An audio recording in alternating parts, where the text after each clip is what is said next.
Buenas noches. Reforma fiscal, reforma laboral, acuerdo con los gobernadores. ¿Qué significa eso para la economía argentina? De este tema vamos a hablar con José Luis Espert para analizar también cómo está marchando la economía y cómo prevé la economía para el año que viene. Está también en el estudio el doctor Germán Moldes, fiscal general, todos los conocemos, todos sabemos quién es. Con él vamos a hablar de todo, de la justicia, de las causas de corrupción, de cosas que él ha dicho. Él es muy expresivo para manifestar algunos conceptos y quiero preguntarles que nos explique bien qué significan esos conceptos. Ustedes saben que el viernes pasado un tribunal del Consejo de la Magistratura destituyó al juez Eduardo Freiler por corrupto. Vamos a hablar de este tema con el representante del gobierno en el Consejo de la Magistratura, Juan Bautista Maíquez, después de los auspicios.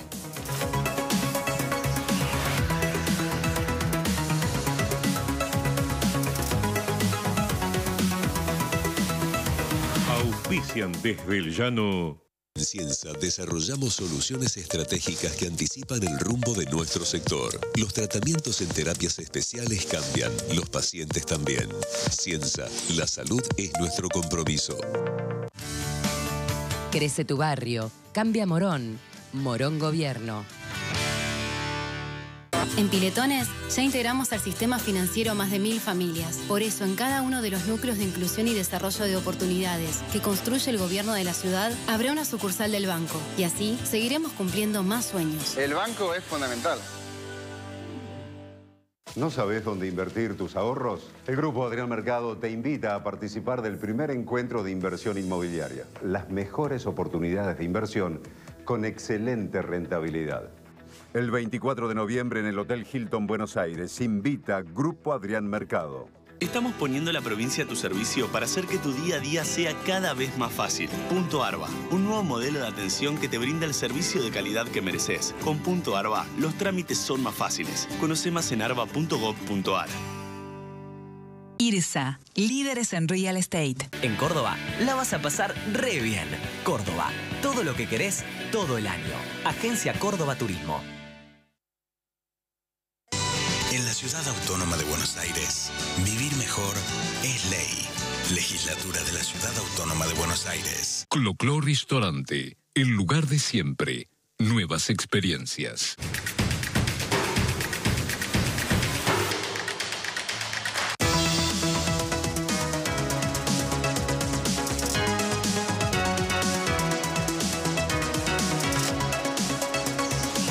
En Provincia ART, nuestro trabajo es protegerte en el tuyo. Provincia ART, la aseguradora de riesgos del trabajo del Grupo Provincia.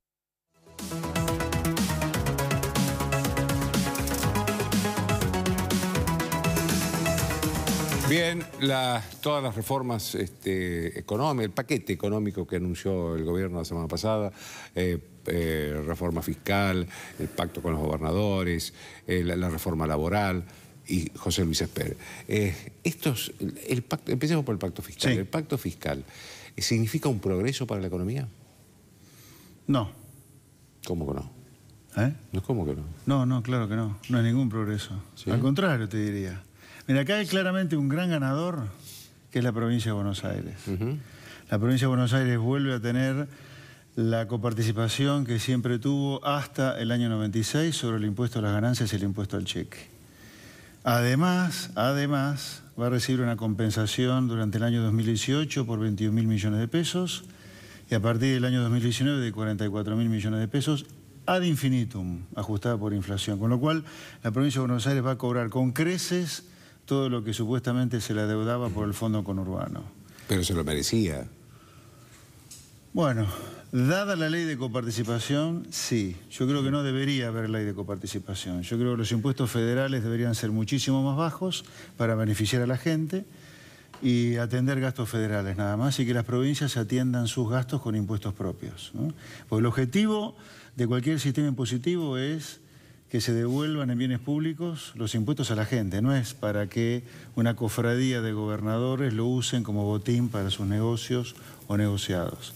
Hay un segundo gran ganador. José Luis, pero a ver, pero si vos dejás los impuestos en las provincias para que vivan de esos impuestos, y por otro lado le aplicás impuestos nacionales, lo que vas a tener es una sobreabundancia de impuestos, porque después están las municipalidades. No, hay que eliminar la coparticipación para que las provincias estén obligadas a bajar el gasto, no para que haya una salvaje guerra impositiva entre provincias. Si eso ocurriera, hay provincias que no van a poder financiarse. A ninguna provincia le conviene entrar en guerra fiscal con el resto de las provincias, ¿no? Pero además, bueno, a la luz de los hechos, o a los hechos me remito, ¿qué hemos conseguido con la coparticipación federal de impuestos? Entre muchas otras anomalías, ¿no? Porque no es la única. Hemos llegado al punto donde hay provincias donde no recaban un solo peso a nivel local, viven de la coparticipación de impuestos, o sea, viven de los impuestos que paga un pobre a lo mejor en la provincia de Buenos Aires o un pobre en la provincia de Santa Fe. Acá en esta Argentina corporativa, donde la gente no tiene poder de lobby, no tiene poder de cambiar el amperímetro, ni el campo también, es un gran perdedor de todo esto el campo. ¿Por qué? Particularmente por la reforma en la provincia de Buenos Aires. En la provincia de Buenos Aires era un impuestazo feroz al campo con el inmobiliario rural. Yo le llamo la evita amarilla a María Eugenia Vidal. María Eugenia Vidal va a ser culpable de una severa recesión en el campo en el año 2018-19, con lo que ha hecho con el inmobiliario rural. Pero bueno, hay un gran ganador que es la provincia de Buenos Aires. Claramente el gobierno apunta al 2019 en la provincia de Buenos Aires. Sumado a esto los ingresos brutos que bajan para comercios e industrias. Hay otro segundo grupo eso de ganadores. Eso te gusta, ¿no? No decir que no te gusta que bajen los ingresos brutos, ¿te gusta? Sí, a ver, que se bajen impuestos sin duda que está bien. Lo que yo veo que al campo, a la par que la reforma impositiva de Vidal, que en realidad es el presupuesto, que le baje impuestos al comercio, a la industria, lo reviente impuesto al campo. En la provincia que es la zona núcleo, en la producción agropecuaria en Argentina, una cosa ridícula. O sea, el campo tiene en la zona núcleo a los enemigos. Esto pasó antes ya. Scioli también lo reventó impuesto al campo con el inmobiliario rural. Aparte, hay un tema de concepto. ¿Cómo le vas a cobrar un impuesto a la fuente de producción del agro que es la tierra? Es como si le cobraras impuestos a los robots en la fábrica de autos. Una cosa absurda. Pero bueno, las provincias también ganan el resto, digamos, que no es la provincia de Buenos Aires, porque el gobierno las compensa de la pérdida de recaudación que tienen por coparticiparse ganancias del cheque y además, esto se le ha dado poca importancia, pero me parece muy significativo, todos aquellos fallos que tengan sentencia firme de la Corte Suprema para el resto de las provincias, el gobierno les entrega un bono y supuestamente antes de marzo del año que viene va a haber un acuerdo de cómo se va a pagar esa deuda. O sea, las provincias también ganan. Y la gran perdedora es la nación acá, porque va a tener que salir a endeudarse para compensar a Buenos Aires y para compensar al resto de las provincias también. ¿Y la reforma laboral qué te pareció? La reforma laboral tiene aspectos a resaltar. Por ejemplo, hay algo de flexibilidad, particularmente en el tema indemnizatorio. Se empiezan a poner conceptos un poco más claros.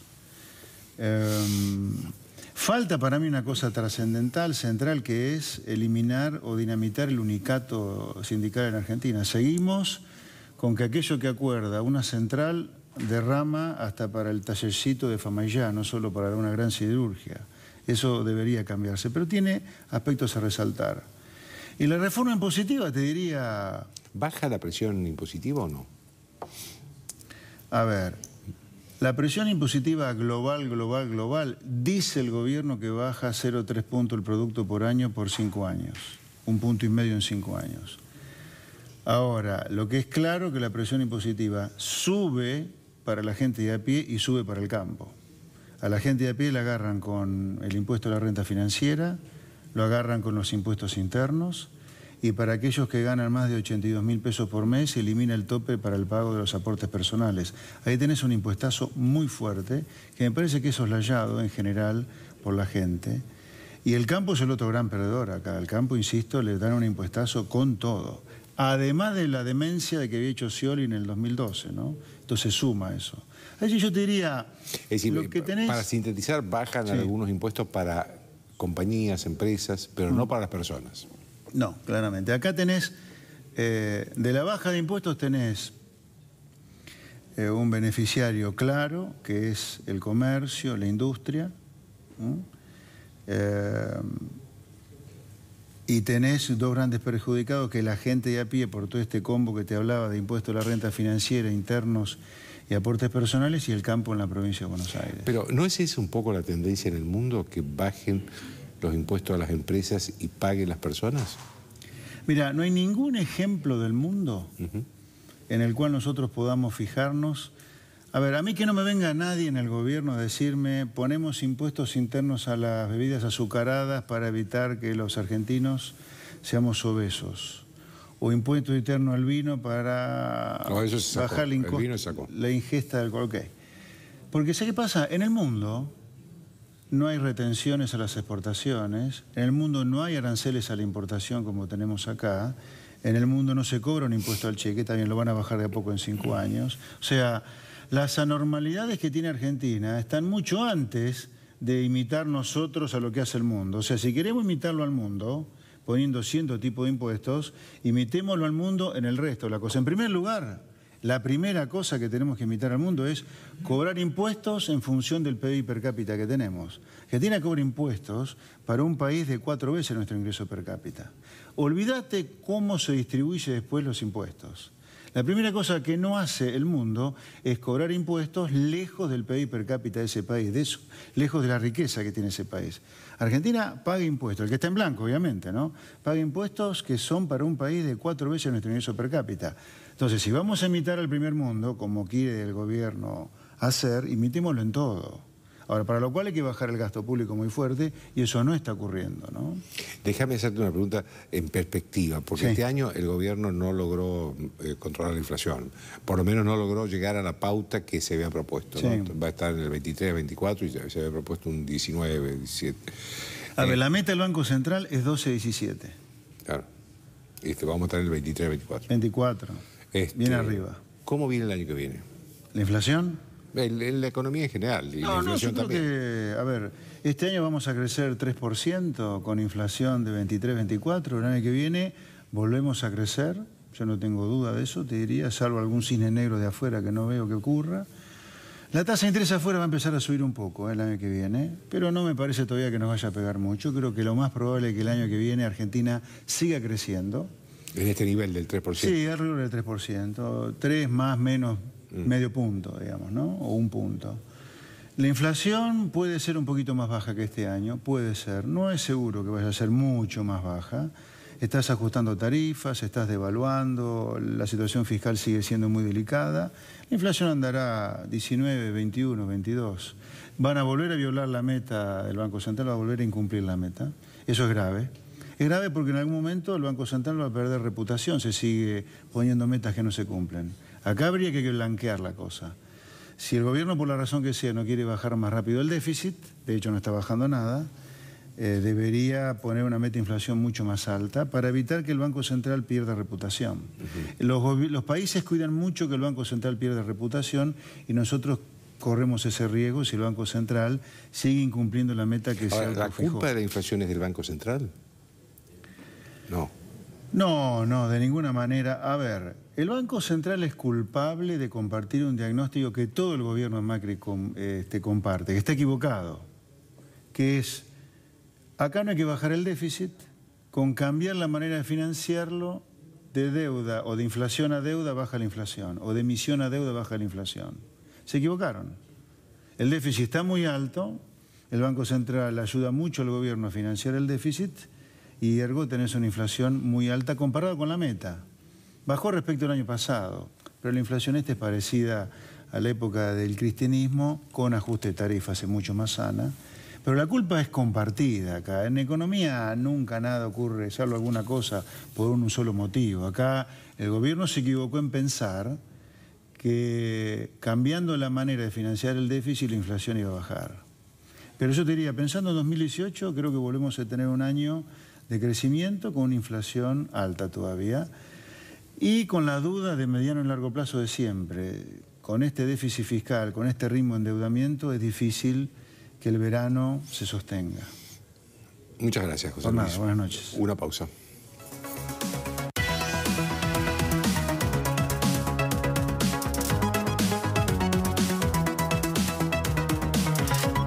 Auspician desde el llano London Supply Group, desde 1942, forjando el futuro de nuestro país. En GE Appliances creamos productos que cambian tu vida. Productos para contar historias y vivir momentos inolvidables. GE Appliances, creados para crear. El sonido que se escucha es el de las canillas abiertas. Las obras que te hacen bien están llegando a tu barrio. Mejora tu barrio, mejora tu vida. Hoy es momento de descubrir, de encontrarte con vos e imaginar. San Juan brilla para todos. Biogénesis Bagó. La evolución de la salud animal. Vení a Mar del Plata, que te hace feliz. Buenos Aires provincia. Entre todos podemos más.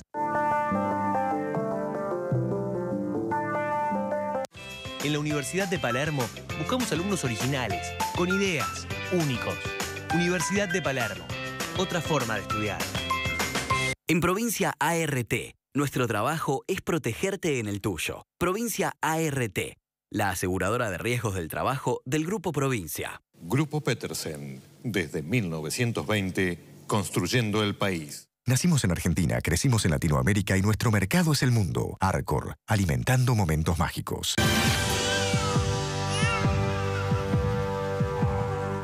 Derribemos mitos. Es un mito que la minería esté exenta de impuestos. En 2016, tributó 14.986 millones de pesos. Cámara Argentina de Empresarios Mineros. Conozca la pick-up lista para cualquier obstáculo. Fiat Toro, brutalmente linda. Victoria Seguros. Transclor, empresa argentina con 27 años de trayectoria, líder en la producción de insumos químicos para la agroindustria y el tratamiento de aguas.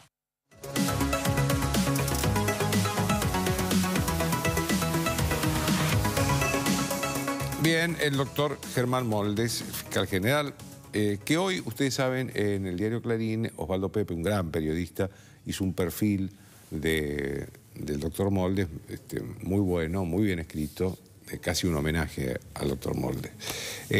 Y una de las cosas que decía Osvaldo hoy, recordaba, era una frase suya con respecto a un caso de corrupción, que decía, no fue magia, fue corrupción.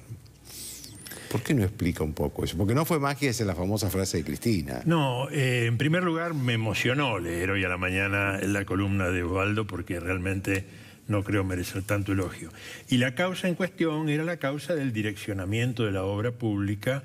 Las cifras que se manejaban allí eran una cosa que realmente metía miedo y que era muy difícil para el hombre de a pie entender la magnitud. Eso también lo dijo usted. ¿Cómo puede hacer para que el hombre de pie, usted que sabe expresarse muy bien, pueda entender la magnitud de eso? Es que me parece que, más allá de que será necesaria la intervención de peritos, de contadores, de especialistas, pero es inasible para nosotros. O sea, cuando se saca el cálculo general es inasible. Por eso yo decía, son miles y miles de millones distraídos de las arcas públicas en beneficio de una pandilla de bandoleros que se habían hecho de los resortes del poder. Y por eso lo terminé con esta frase, no fue magia, fue corrupción. O sea, ese dinero no desapareció por arte de encantamiento de las arcas públicas, sino que fue una sucesión de hechos de corrupción. Y eso fue lo que le llamó la atención a Osvaldo y me hizo ese homenaje tan lindo que yo le agradezco tanto, porque realmente me emocionó leer el diario hoy a la mañana. Una cosa también que recuerdo, Osvaldo, es otra frase suya, pero está en un dictamen suyo que dice... Esta también. Sí. Esa también.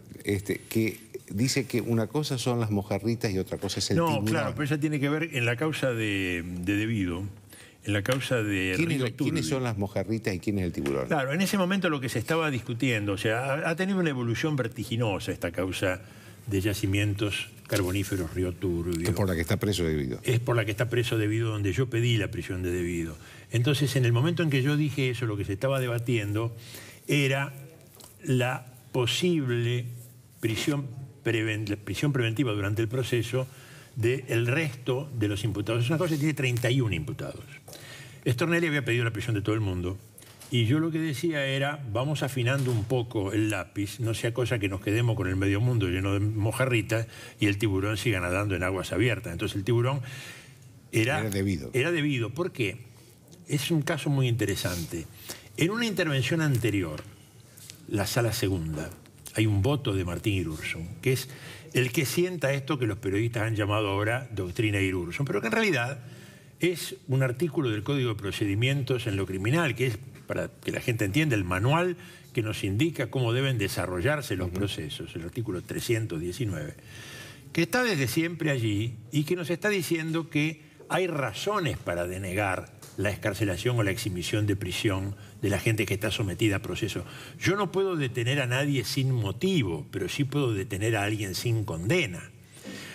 Una fantasiosa interpretación surgida de una sala de la Cámara de Casación de filiación absolutamente identificada con esa ideología caricaturesca mal llamada garantismo, que lo único que ha hecho ha sido favorecer a los delincuentes en perjuicio de las víctimas, nos ha limitado a que solamente esa detención podía ser viable en una reducidísima... 2 causas nada más. Sí, pero en realidad si usted mira este artículo va a ver que el artículo habla de muchas otras cosas. El artículo habla de la objetiva y provisional valoración de las características del hecho, de las condiciones personales del imputado, de las posibilidades de declaración de reincidencia, de la existencia de excarcelaciones en otras causas que tengan, y después dice la presunción fundada de que pueda eludir la acción de la justicia o entorpecer las investigaciones. ¿Qué pasaba en el caso de Debido?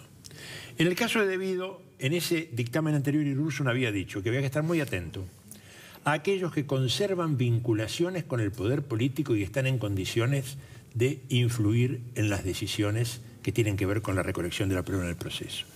No hace nombres. Cuando me toca a mí, yo lo que hice a mi manera fue interpretar el pensamiento de Irursun y dije, a ver, este ensayo de estos 31 le cabe a uno solo, que se llama Julio Miguel Debido. Entonces digámoslo con nombre y apellido. El problema que tenemos... Porque el único que podía realmente entorpecer era Debido. Diputado nacional, presidente de la Comisión de Energía, durante 12 años ministro del ministerio más poderoso e importante del gobierno, me parece que esa descripción se ajustaba a la medida a este de los 31 imputados. ¿Cuál era el problema? Que tenía fueros.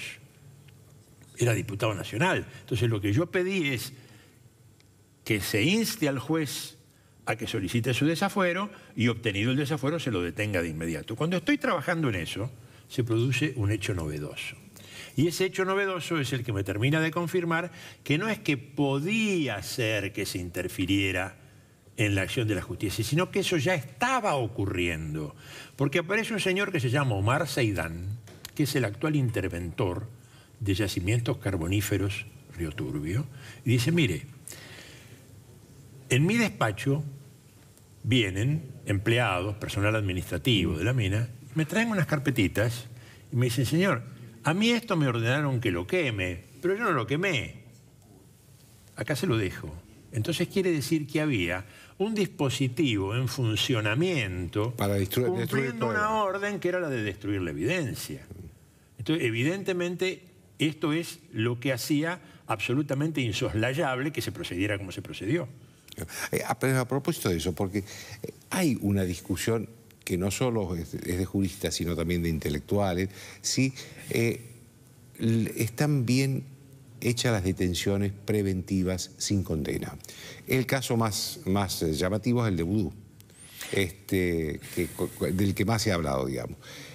¿Usted cree que la prisión preventiva debe aplicarse en, digamos, el caso de Vudú, por ejemplo? El caso de Debido, usted ya tiene la opinión y la acaba de explicar.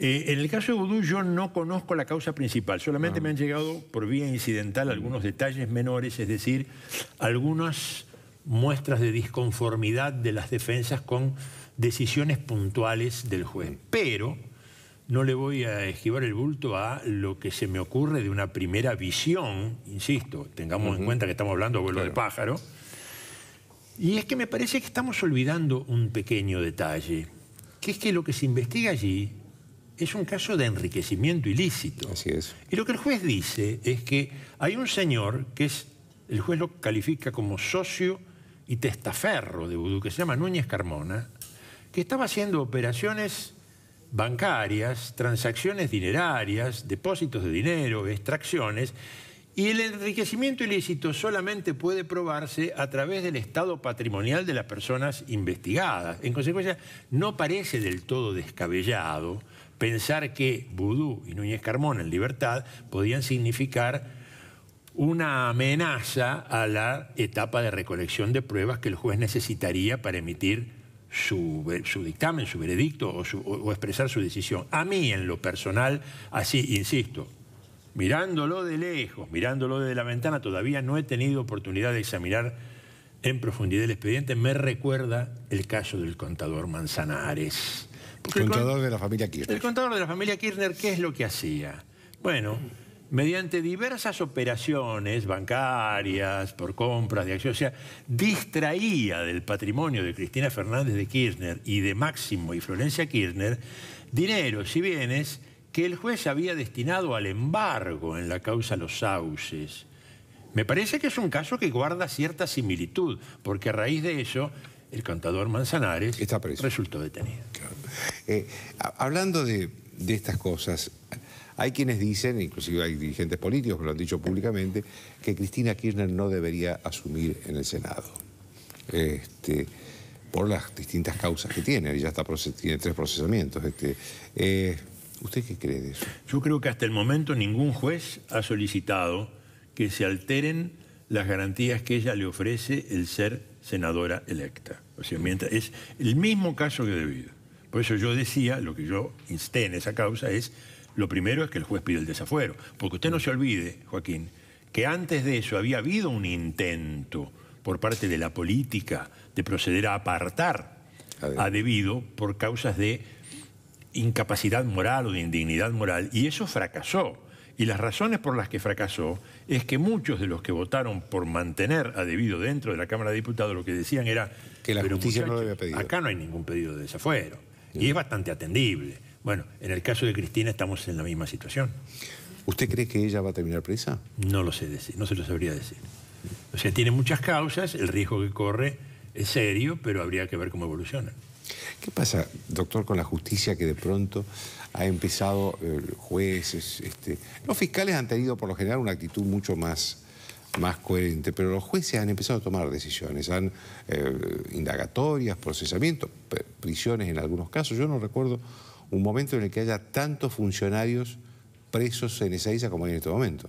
Bueno, algunos están en Marcos Paz, pero digo, presos no recuerdo de tantos exfuncionarios presos como en este momento. Yo tampoco recuerdo ningún gobierno que haya dejado semejante tendal. ¿Usted cree que es por eso? No, se lo voy a me encanta contestarle esto a usted. ¿Sabe por qué? Porque usted y yo seguimos siendo los mismos. Que en aquellos días amargos usted denunciaba el saqueo y el latrocinio de los dineros públicos, y yo me ponía a la cabeza de la marcha bajo de la lluvia para pedir que se abriera la denuncia de Nisman y que se esclarecieran las circunstancias de su muerte. Entonces, nosotros no cambiamos. Algunos habrán cambiado, sí, pero no es aplicable a todos la misma vara. No es aplicable a todos, ni a todos los periodistas, ni a todos los jueces, ni a todos los fiscales. Pero a mí me gustaría dar un par de ejemplos que demuestran, a mi gusto, a mi manera de ver, los últimos tiempos del gobierno anterior, los ataques se habían concentrado en los 2 sectores donde todavía se le oponía alguna resistencia: la prensa y la justicia. Algunos por miedos, por mezquindades, por miserias, otros por complicidades, por participación en las ganancias, pero lo cierto es que todo eso iba afinando un coro totalmente funcional a la orquesta que ejecutaba la sinfonía de la impunidad de la asociación ilícita gobernante. Cuando digo asociación ilícita gobernante, no es un disparate, no es una figura de retórica, no es un vuelo lírico que le estoy dando. Estoy repitiendo la calificación legal de los fiscales Policita, Maíquez, del juez Ercolini, de la Sala Segunda de la Cámara Federal y de la Sala Cuarta de la Cámara de Casación, que han confirmado que se trataba de una asociación ilícita, de un concierto criminal para cometer delitos indeterminados, y como estaban en el gobierno, me es lícito llamarla asociación ilícita gobernante, pero que nadie se enoje. Pero entonces, toda esa realidad ejercía una presión no solamente sobre la justicia formidable, también sobre todos los estamentos de la administración pública. Yo me gustaría darle 2 ejemplos, Joaquín, si usted me lo permite, que creo que lo van a ilustrar. Uno es con un asunto que en estos últimos días ha tenido muchísima difusión, que es el de la empresa de Old Fund y del señor Van den Broele. Van den Broele era el titular de esta empresa, de esta sociedad, y había intervenido, aparte de la causa Chicone, había intervenido en la refinanciación de la deuda de la provincia de Formosa sin tener ningún antecedente la empresa de haber jamás actuado en una negociación de esa naturaleza. Cuando el fiscal Rívolo allana la sede social, que creo que es en Puerto Madero, se encuentra con un departamento vacío como si la inmobiliaria lo estuviera por alquilar, donde había un escritorio y una señora, única empleada de The Old Fund y secretaria de Van den Broele. Entonces Rívolo pide a la Inspección General de Justicia los antecedentes, el expediente de constitución de la sociedad. ¿Quiénes eran los socios fundadores? ¿Cuál era el capital inicial? ¿Cuál era el objeto social? ¿Qué modificaciones había experimentado en su historial? No tenía historial. Pero la Inspección General de Justicia de entonces no le contestaba. Rívolo insistía, reiteraba y no le contestaban. Y finalmente le dicen el expediente se extravió. Entonces Rívolo dice, reconstrúyanlo. Dice, no tenemos elementos para reconstruir el expediente, no tenemos bases indubitables para la reconstrucción. Esto ya de por sí, no me niegue que es un poquito curioso. Sí, claro. Pero yo le cuento un final, un desenlace mucho más rocambolesco. Cuando cambió el gobierno, apareció un gaucho con una carpetita en la mano y dijo, a que no saben lo que me encontré atrás de un anaquel que había ahí tirado. Entonces, cambió el ritmo de investigación de esta causa. Era la carpeta que estaba viendo. Claro. Pero digo, ¿cambió el ritmo de la investigación de esta causa? Claro que cambió. ¿Es atribuible a Ercolini o a Rívolo? No. Es atribuible a que la presión era tan formidable, la orden era tan cerrada, que no se podía informar. El otro caso es el de Sbatella. Sbatella era el titular de la UIF. ¿Se acuerda? Sí. Bueno, al pedido del juez federal y del fiscal federal de Jujuy sobre el movimiento de las cuentas bancarias de la señora Milagro Sala, él tenía unas cosas que se llaman ROS, reporte de operaciones sospechosas. Es decir, esta unidad fiscal analiza aquellas operaciones bancarias que no tienen en apariencia un respaldo que permita suponer que son legales. Toda la línea del organismo, o sea, la Dirección de Asuntos Jurídicos, la Consejería Legal, le decían, hay que enviar esto. No las mandó. Cuando cambió el gobierno y apareció Mariano Federici, que es el actual titular, fueron a Jujuy esta cuestión. Ahora, déjeme hacerle una pregunta sobre esto que está hablando. Digo, en el caso, porque esto se puede repetir en el futuro, no sabemos, que hay un gobierno, será este, será otro, que ustedes, los fiscales, los jueces, piden informe al organismo del Estado, sea Vialidad, sea la Unidad de Investigaciones Financieras, el funcionario de turno no le responde. ¿Ustedes no tienen un mecanismo para pedir una investigación, para denunciarlo? Sí, y en esos casos, inmediatamente, lo que se hace es hacer una denuncia por desobediencia, pero la denuncia no tramita ante el mismo juez, sino que va a sorteo y va a otro juez. Esto se hizo siempre así. Lo que nunca se había visto es esa presión de la que yo le hablo. Porque en otros casos fue la propia justicia la que lentificó o directamente sepultó las investigaciones que comprometían al poder. Y el mejor ejemplo de eso son las 2 causas Nisman. La de la denuncia contra Cristina Fernández, Héctor Timerman, el diputado Larroque y otros como Delía o Eteche, y la de la muerte de Nisman. En el primer caso, 2 años, Joaquín, 2 años. Yo me gasté 2 años de mi vida tratando de que se levantara la tapa del expediente para ver qué había abajo. 2 años. Y conseguimos eludir el cerco de justicia legítima gracias a que la DAIA se constituyó en parte querellante. Si no, todavía estaríamos peleando. Y en el caso de la muerte, 1 año y 8 meses y llegamos a la Corte. Y la Corte Suprema de Justicia dijo, ¿y por qué es obligatorio pensar que fue un suicidio? ¿No podría haber otra posibilidad? Mándenla federal y que empiecen la investigación de nuevo. ¿Sabe cómo está ahora?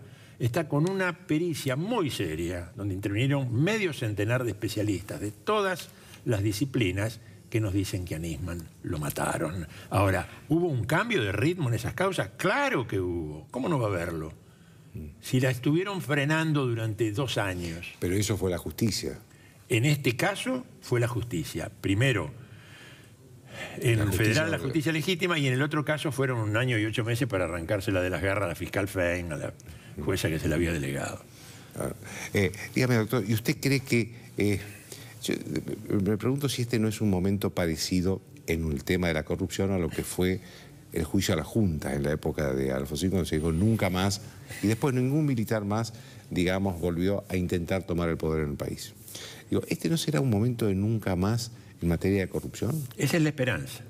Esa es la esperanza. Pero para eso tienen que producirse aún un par de circunstancias. Usted lo tiene ahí sentado a Maí, que es que seguramente le va a explicar mucho mejor que yo cómo se desenvolvió la situación del último juez que el Consejo de la Magistratura le cortó la posibilidad de que siga haciendo lo que fue Freiler. En el Ministerio Público nosotros tenemos un hecho auspicioso, que es la renuncia de Gils Carbó. Tenemos un hecho preocupante, que es el vía crucis que está atravesando el trámite parlamentario de la ley de reforma al Ministerio Público. No porque yo esté de acuerdo o en desacuerdo con el texto de ese proyecto, no me voy a pronunciar con relación a eso, pero sí está evidenciando la supervivencia de bolsones de resistencia que ayer se dedicaron a colonizar la justicia y hoy a procurar la impunidad de los delincuentes. Entonces, ese trabajo que está empezado hay que terminarlo, Joaquín. Hay que terminarlo, porque si no, yo preferiría que fuera por un instrumento legal que se pudiera limpiar esa más de 1 millar de vagos, de inútiles, de militantes. Que nombró Gil Carbó. Exactamente. Sería mejor que fuera la ley la que los limpiara, para que el procurador que venga, pobrecito, Dios lo guarde y no le envidio la ganancia, pueda afrontar esa tan difícil tarea basado en un instrumento legal que lo respalde. Si no, su trabajo será más difícil. Le agradezco mucho, doctor. A usted yo le agradezco, Joaquín. Gracias. Una pausa.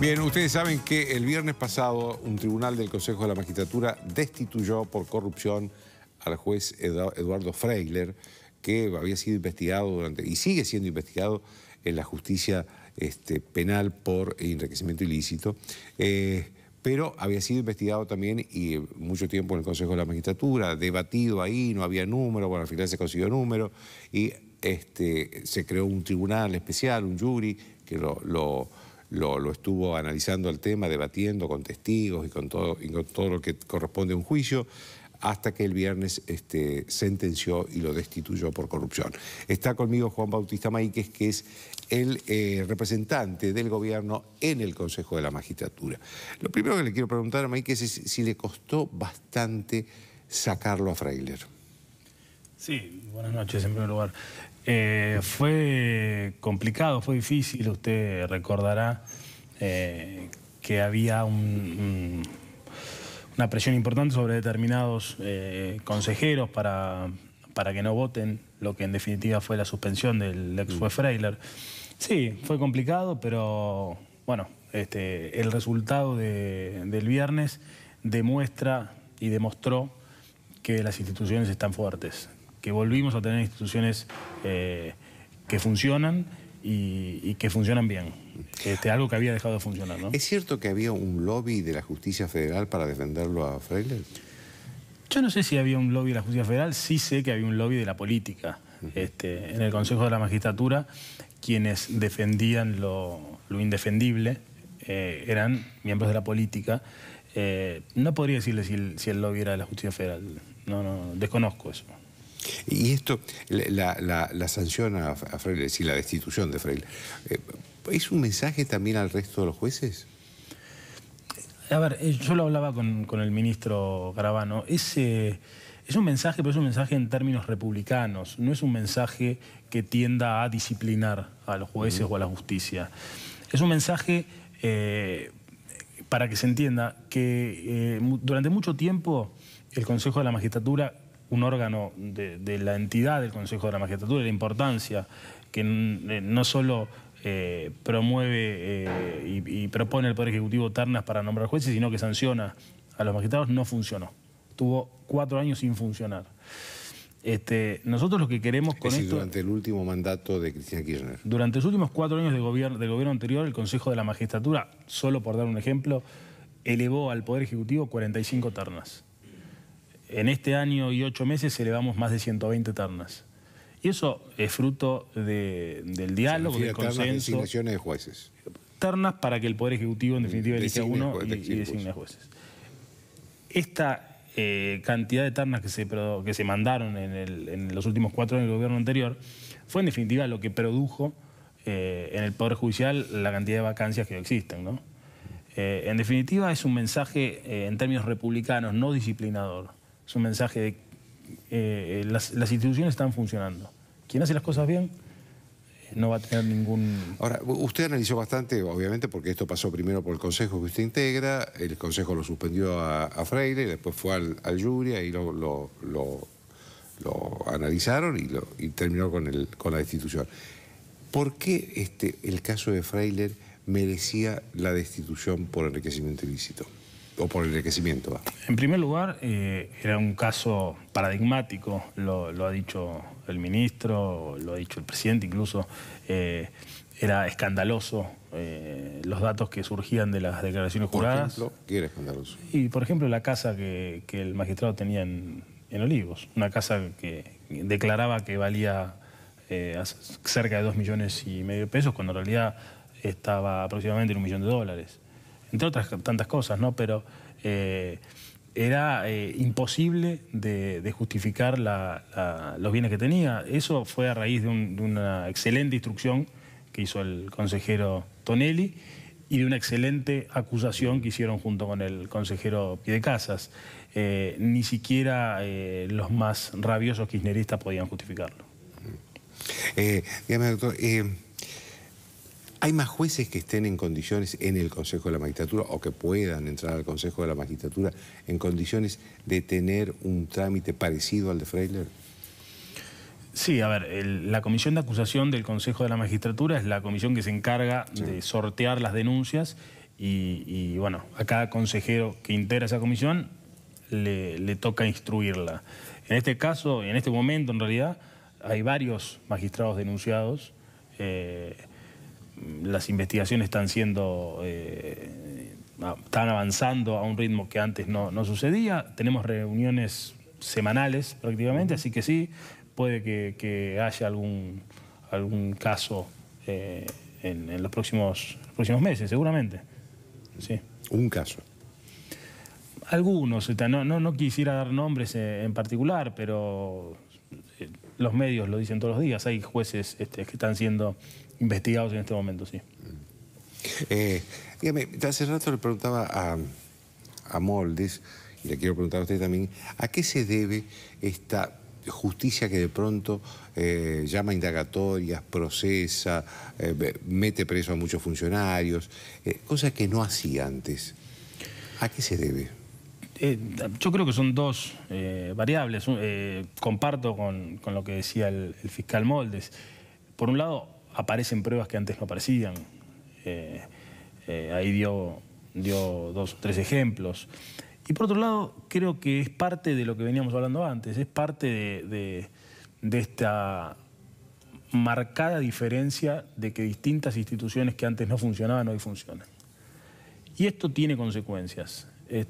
Por ahí a determinadas personas, a determinados magistrados, esto les genera cierto temor y empiezan a avanzar en determinadas causas que antes no avanzaban, y a otros les satisface saber que un Estado los respalda moralmente, ¿no? Que las instituciones funcionen. Yo creo que es parte de esto. Ahora, ¿no hay también un papel de la sociedad en esto? Sin duda, el reclamo de la sociedad es fundamental. La sociedad se hartó, se cansó empezó a reclamar de una manera que por ahí hace años no sucedía. Yo creo que el reclamo social es un factor fundamental en todo esto. Un reclamo social a la justicia, ¿no? Entre otros factores. ¿Cómo ve, digamos, cuántas vacantes hay hoy en el Poder Judicial? Porque eso es importante, porque hay muchos jueces que hacen trabajo de otros jueces. ¿Cuántas vacantes hay? Hoy hay aproximadamente un 20-22% de vacantes. ¿Y es decir, en qué tiempo se va a cubrir eso?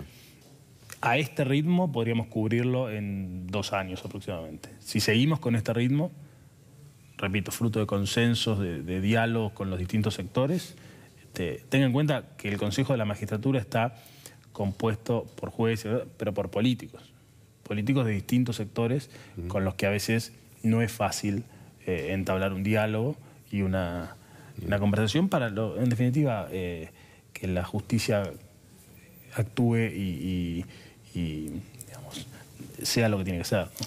Déjeme hacerle una última pregunta. ¿Qué significa para usted la renuncia de Gil Carbó? Y la renuncia la tomamos desde el gobierno como una buena señal. Una procuradora cuestionada como estaba no era sano ni para el gobierno, ni para la sociedad, ni para la República. Así que la tomamos con satisfacción. Le agradezco mucho, doctor. Muchas gracias. Una pausa.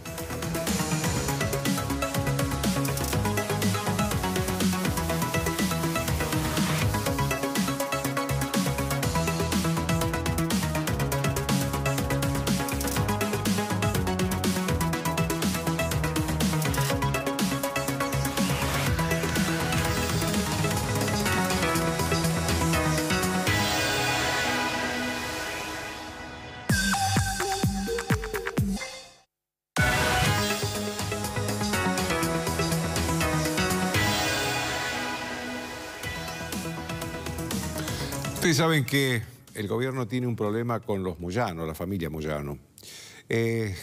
¿Cómo es este problema? A ver, la CGT, el triunvirato de la CGT, firmó un acuerdo con el gobierno para una reforma laboral.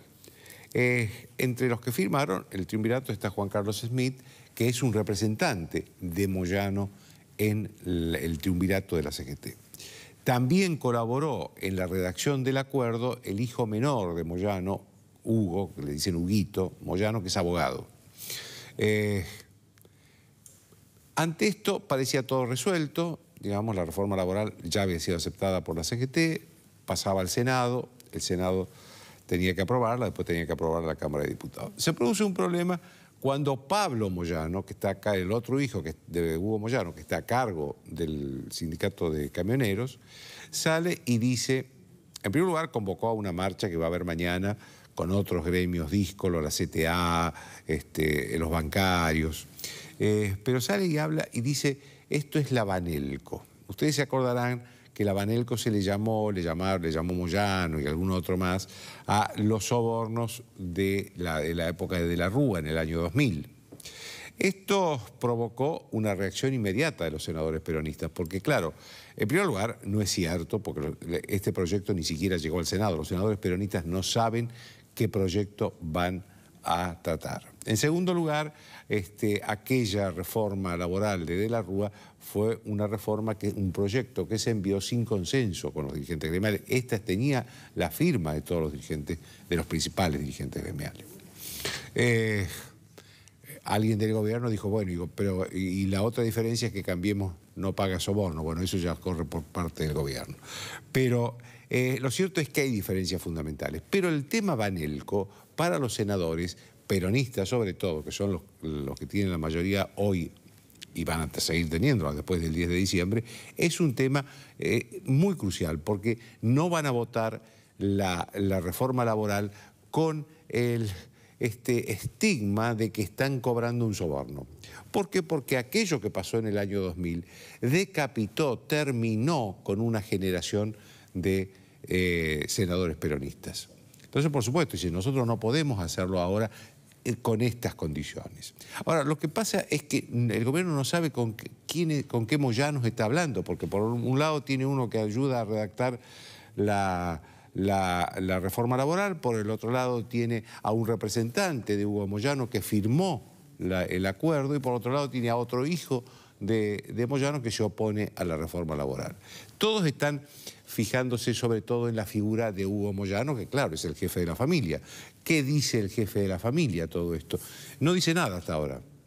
Sé que el gobierno ha estado hablando con él, el ministro de Trabajo, Jorge Tiaca, para decirle a ver qué opina de él y si opina, como se supone que opina, al lado de su representante que firmó el acuerdo, al lado de su hijo menor que contribuyó a redactar el acuerdo, bueno, que salga y lo diga, porque de esa manera se podría agilizar el tema en el Senado. Porque en el Senado el miércoles está convocada la Comisión de Asuntos Laborales para tratar este tema. Los senadores peronistas lo que quieren es que vayan los 3 secretarios generales de la CGT, el triunvirato, a homologar, digamos, el acuerdo delante de ellos, para que no quede duda de que no hay sobornos. Pero resulta que 2 secretarios generales, Daer y Smith, el representante de Moyano, no están en Buenos Aires, están en Roma, datos que hay en el Vaticano. El único que está acá es uno, Acuña, el menos conocido de todos, que iría al Senado, pero no se conforman los senadores con que vaya uno solo, quieren que vayan los 3. Y los tiempos apuran, porque debería salir esto antes del 10 de diciembre. ¿Por qué antes del 10 de diciembre? Y porque el 10 de diciembre llega Cristina Kirchner al Senado y el escándalo que va a armar con varios de estos temas va a ser enorme. Digamos, acá lo que falta para agilizar esto o para parar esto es que se pronuncie el jefe de la familia Moyano, porque acá todos los que están abajo de Hugo Moyano tienen posiciones distintas. Chau, hasta lunes.